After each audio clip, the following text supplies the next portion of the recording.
நீதானாயா? நீ காப்பாத்தினது இந்த குழந்தைய மட்டும் இல்லையா, இந்த போலீஸ் ஸ்டேஷனுடைய மானத்தையும். ரொம்ப பெருமையா இருக்கலாம். சிங்களா தான் போவோம்னு அடம்பிடிச்சாமல்ல, சிங்களா தானே போவோம். தூத்துக்குடியில இப்படி ஒரு சிங்கத்தை, இப்படி ஒரு மனுஷனை, இப்படி ஒரு ஆம்பளை நான் பார்த்தது இல்ல.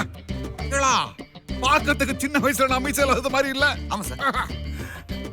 கேள்விப்பட்டோம் ஐயா, உங்க அப்பா போலீஸ், உங்க தாத்தா போலீஸ், போலீஸ் சத்தம் உடம்புல ஓடுது இல்ல, இப்படி தாமரிட்டு வந்து நிப்ப.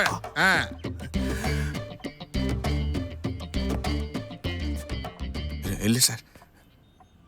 கத்துக்கிடணும் ஐயா, கத்துக்கிடணும். தம்பி கிட்ட இதை கத்துக்கிடணும். நாம இவ்வளவு புகழ் பாடுதோம், முகத்துல ஒரு துளி சலனம் கூட இல்லாம இந்த காரியத்தை தாஞ்சையில எவனோ ஒருத்தம் பண்ண மாதிரி நிக்காம பாரு. இந்த அடக்கத்தை நீங்க கத்துக்கணும். ஆமா சார். இந்த அடக்கம் உன்னை எங்கேயோ கொண்டு போய் விட்டுரும்ல.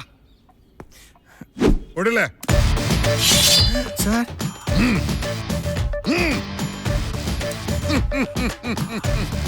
வீரத்துக்கு அடையாளப்படி வச்சுக்க. நல்லா இருக்கு. சரி. இந்த வாழை எனக்கு யார் கொடுத்தா தெரியும்ல, சொல்லல. அது சார் வந்து சரி, பழைய பெருமை எதுக்கு, புதிய பெருமையா பாடுவோம். All the best, good luck. வாதத்தை வச்சுக்கிட்டு சும்மா உட்கார்ந்துட்டு இருக்கிய, தம்பி என்ன சாதனை பண்ணிட்டு வந்திருக்க, அடிச்சு கிழிங்கடே.